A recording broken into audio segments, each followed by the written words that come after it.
Arsène Lupin, Caballero y Ladrón, de Maurice Leblanc, novela policial en 8 capítulos. Capítulo 6. El 7 de corazones, primera parte. A menudo me han sido planteadas estas preguntas. ¿Cómo conocí yo a Arsène Lupin? Nadie duda de que le conozco. Los detalles que he acumulado sobre este hombre desconciertan. Los hechos irrefutables que expongo, las pruebas nuevas que aporto, la interpretación que doy a ciertos actos de los cuales solo habían sido vistas las manifestaciones exteriores sin penetrar en las razones secretas ni en el mecanismo invisible.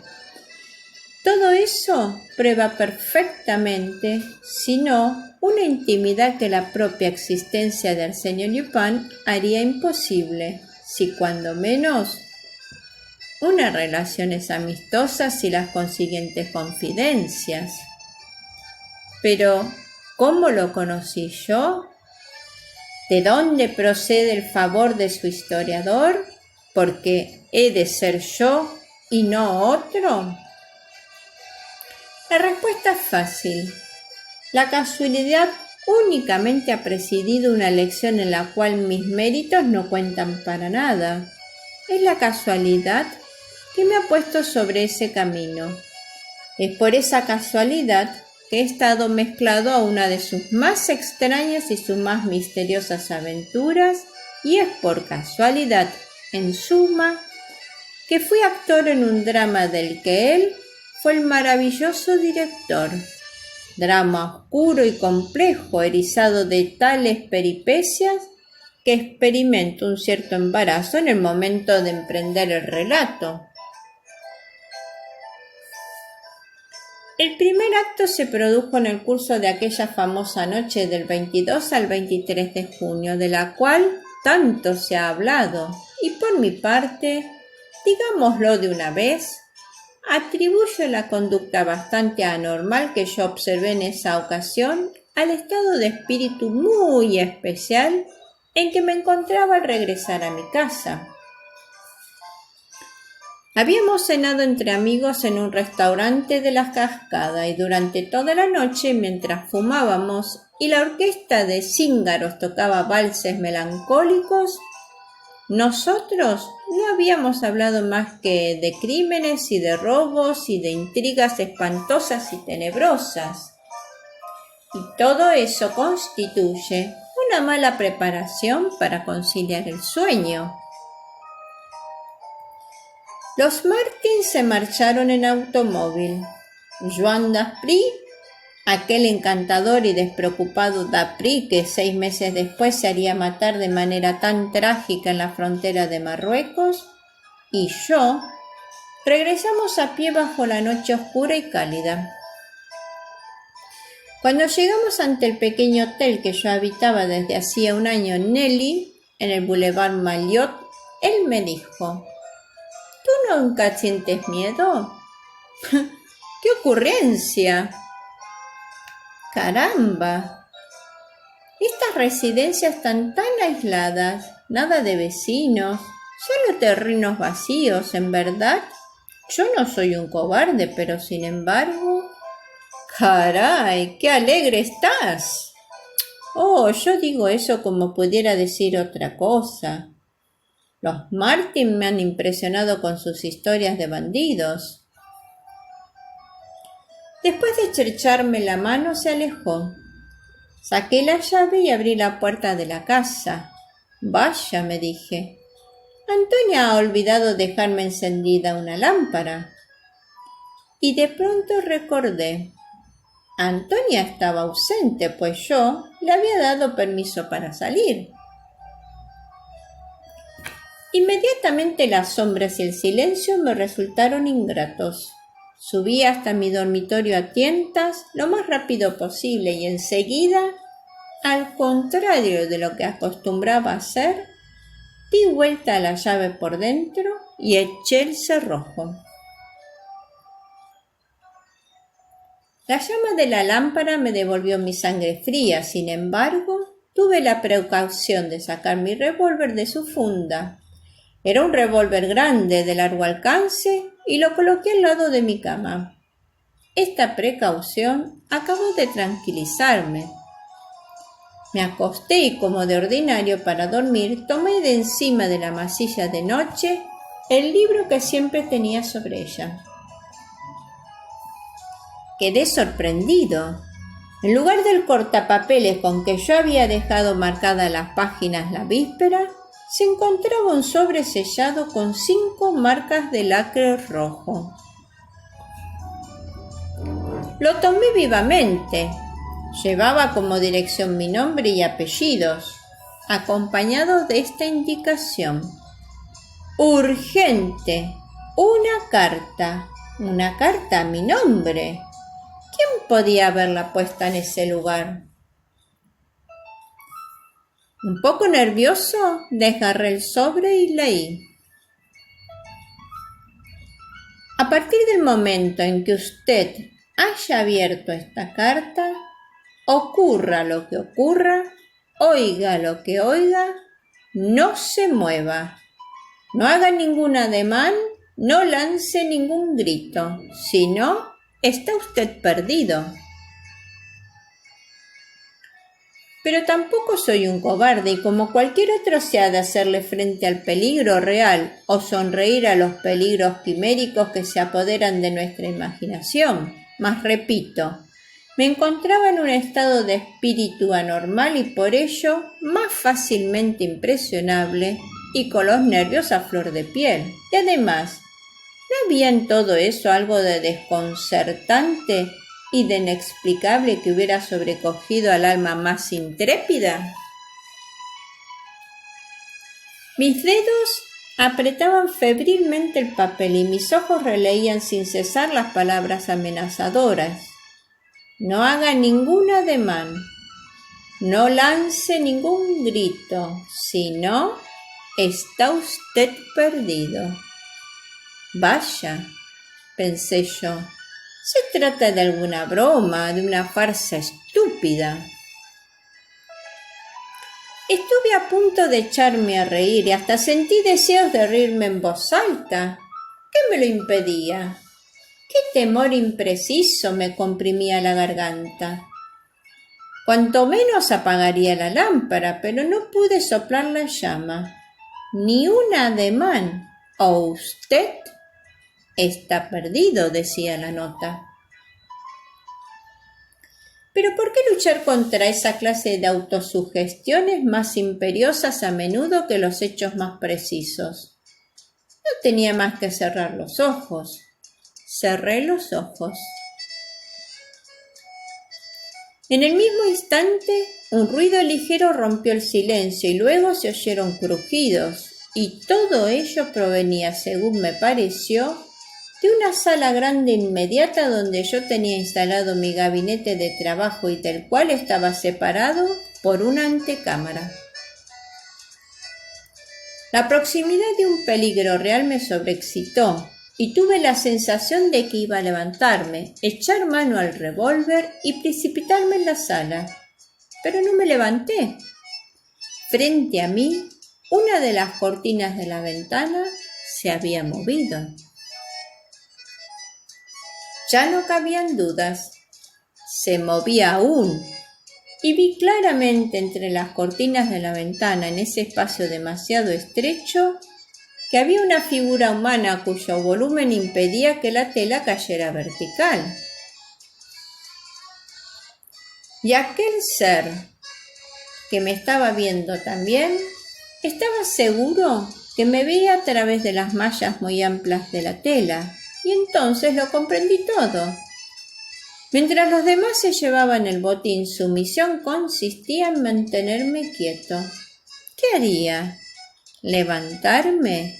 ¿Coger el revólver? Imposible. Él se hallaba allí y al menor ademán, al menor grito, yo estaba perdido. Un violento golpe sacudió la casa. seguido de otros pequeños golpes dados de 2 en 2, de 3 en 3, semejante a los de un martillo que cae sobre puntas y que rebotas, o cuando menos, eso era lo que yo me imaginaba en la confusión que dominaba mi cerebro. Otros ruidos se entrecruzaron con aquellos en un verdadero tumulto, probándome que los intrusos no se preocupaban en absoluto y operaban con toda seguridad. Y tenía razón. Yo no me movía en modo alguno. ¿Era cobardía? No, más bien una anulación, una impotencia total para mover un solo de mis miembros. Era igualmente prudencia porque, a fin de cuentas, ¿para qué luchar? Detrás de aquel hombre había otros 10 que acudirían a su llamada. ¿Iba yo a arriesgar mi vida para salvar unos pocos tapices y objetos de valor? Y ese suplicio duró toda la noche. Suplicio intolerable, angustia terrible. El ruido había terminado, pero yo no cesaba de esperar que volviese a empezar de nuevo. Y aquel hombre, el hombre que me vigilaba con el arma en la mano, mi mirada espantada no se apartaba de él. Y mi corazón latía apresuradamente y el sudor brotaba de mi frente y de todo mi cuerpo. Y de pronto un bienestar inexplicable me invadió. El carro de un lechero cuyo rodar me era bien conocido pasó por la calle y con ello me sentí la impresión de que el alba se deslizaba entre las cerradas persianas y que la luz del día exterior se mezclaba ya con las sombras. Y el día penetró en mi dormitorio y pasaron otros carros y todos los fantasmas de la noche se desvanecieron. Entonces saqué un brazo fuera de la cama, lentamente, solapadamente. Frente a mí, nada se movió. Clavé mis ojos en el pliegue de la cortina. En el lugar exacto donde era preciso apuntar, tomé cuenta exacta de los movimientos que yo debía ejecutar y rápidamente, empuñando mi revólver, tiré. Salté fuera de la cama con un grito de liberación y corrí a la cortina. La tela estaba perforada y el vidrio agujereado. En cuanto al hombre, no había podido alcanzarle, por la sencilla razón que allí no había nadie. ¡Nadie! Y así había sido toda la noche. Yo había permanecido hipnotizado por un pliegue de la cortina, y durante todo ese tiempo los malhechores, rabiosamente con un impulso que nada hubiera podido detener, di vuelta a la llave en la cerradura, abrí la puerta, crucé la antecámara, abrí la otra puerta y me precipité en la sala. La estupefacción me dejó clavado sobre el suelo, anhelante, aturdido, más sorprendido todavía de lo que había quedado al comprobar la ausencia del individuo. Nada había desaparecido. Todas las cosas que yo suponía robadas, muebles, tapices, terciopelos y sedas antiguos, todas esas cosas estaban en sus respectivos lugares. Era un espectáculo incomprensible. No creía lo que veía, pero ¿y aquel estrépito, aquellos ruidos como de mudanza? Recorrí la estancia, inspeccioné las paredes, hice un inventario de todos aquellos objetos que yo conocía perfectamente. Nada faltaba. Y lo que me desconcertaba más es que tampoco revelaba que por allí hubiera pasado malhechores, ningún indicio, ni una silla fuera de su sitio, ninguna huella. Vamos, me dije, cogiéndome la cabeza entre las manos, pero sin embargo yo no estoy loco, yo oí bien los ruidos. Pulgada a pulgada, siguiendo los procedimientos de investigación más minuciosos, examiné la sala. Todo fue en vano. O más bien, ¿podía yo acaso considerar aquello como un descubrimiento? Sobre una pequeña alfombra persa tirada en el suelo recogí una carta.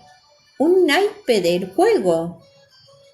Era un 7 de corazones, semejante a todos los 7 de corazones de los juegos de cartas francesas, pero que me llamó mi atención por un detalle bastante curioso.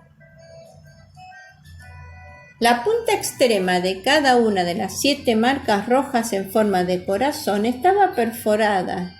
Tenía un agujero, la forma de un agujero redondo y regular que hubiera podido practicarse con la punta de un punzón. Eso era todo. Un naipe y una carta encontrada dentro de un libro. Y fuera de eso, nada. ¿Acaso era bastante para afirmar que yo no había sido juguete de un sueño? Durante todo el día proseguí mis investigaciones en el salón. Era una estancia grande y en desproporción con la pequeñez del hotel y cuya ornamentación atestiguaba el extraño gusto de quien la había concebido. El piso era de mosaico compuesto de piedrecitas multicolores, formando anchos dibujos simétricos, y ese mismo mosaico cubría las paredes, dispuesto en paneles. Alegorías de Pompeya, composiciones bizantinas, frescos de la Edad Media. Un Baco cabalgaba sobre un tonel, un emperador coronado de oro y con la barba florida tenía una espada en la mano derecha. En lo alto, un poco a la manera de un taller de artista, se abría la única y amplia ventana. Esta ventana, que estaba siempre abierta durante la noche, es probable que constituyera el punto por donde los hombres habían pasado con ayuda de una escala. Pero tampoco en esto tenía ninguna certidumbre. Los montantes de la escalera hubieran debido dejar huellas sobre el suelo del patio, pero allí no había ninguna. La hierba del terreno vacío que rodeaba el hotel debiera de estar pisada de fresco, pero no lo estaba tampoco. Confieso que no sé cómo se me ocurrió en absoluto en acudir a la policía, dado que los hechos que yo hubiera necesitado exponer resultaban inconsistentes y absurdos. Se hubieran burlado de mí, pero 2 días después era mi día de crónicas en el Gil Blas, donde yo escribía entonces. Obsesionado por mi aventura, la conté del principio al fin. El artículo no pasó inadvertido, pero comprendí que nadie lo tomaba en serio en forma alguna y que era considerado más bien como una fantasía que como una historia real. Los Martins se mofaron de mí, no obstante, Dapri, que no carecía de cierta competencia en estas materias, vino a verme. Hizo que le explicase el asunto y lo estudió, sin conseguir mayor éxito por lo demás. Pero una de las mañanas siguientes sonó el timbre de la puerta del jardín y Antonia vino a comunicarme que había un señor que deseaba hablarme. No había querido dar su nombre. Le rogué que subiera.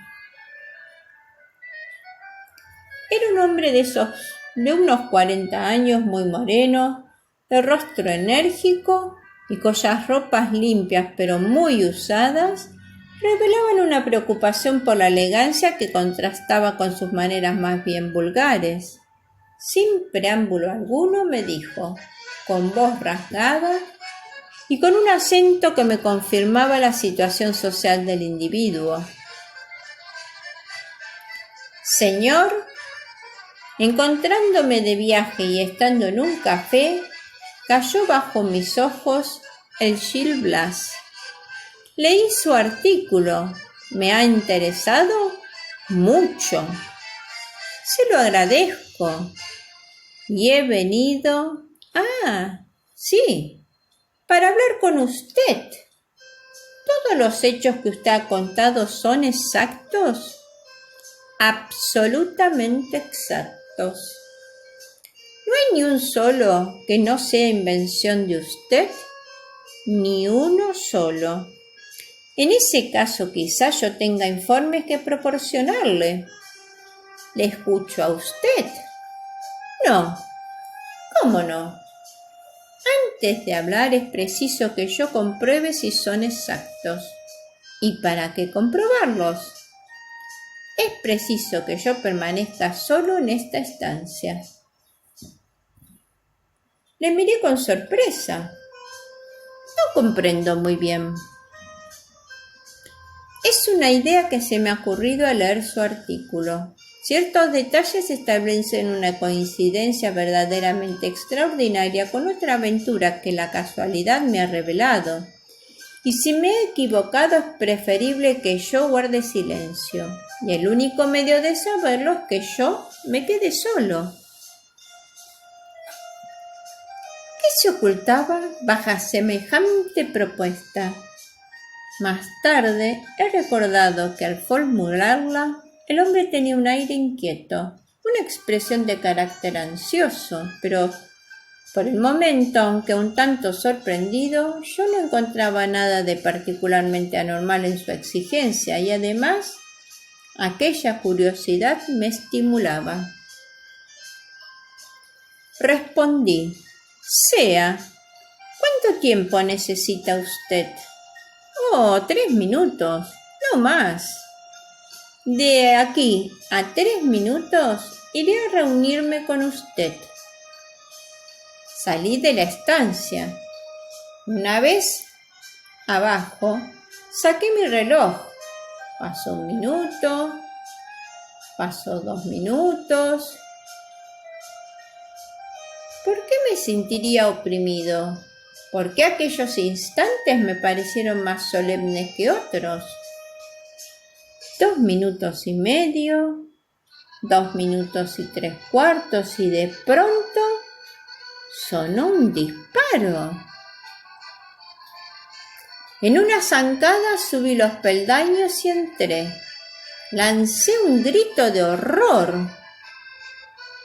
En medio de la sala yacía aquel hombre inmóvil y tendido sobre el costado izquierdo. La sangre manaba de su cabeza mezclada con trozos de cerebro. Cerca de su mano, un revólver aún humeante. Le agitó una postrera convulsión y eso fue todo.